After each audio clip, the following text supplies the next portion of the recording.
एउटा मानिस रोटीको पछाडि भागिरहेको छ, किनकि ऊ भागेन भने उसको केटाकेटी भोकै सुत्ने डर। अर्को मानिस लग्जरिजको पछि भागिरहेको छ, किनकि ऊ भागेन भने उसको छिमेकी ऊ भन्दा धनी देखिन्छ कि भन्ने डर। पहिलो व्यक्तिसँग थकावट छ, दोस्रो व्यक्तिसँग तनाव छ। पहिलो व्यक्ति भोकै पनि आनन्दको निद्रा सुत्न सक्छ, दोस्रो व्यक्तिलाई तनावले निद्रै लाग्दैन।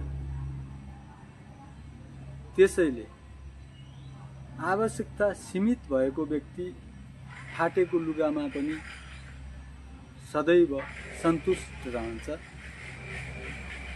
आवश्यकता असीमित भएको व्यक्ति महलमा बसेर पनि असन्तुष्ट रहन्छ।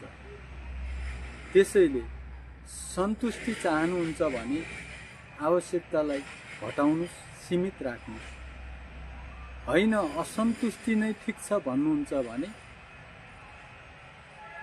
असीमित आवश्यकता राख्नुस्। इच्छा तपाईको।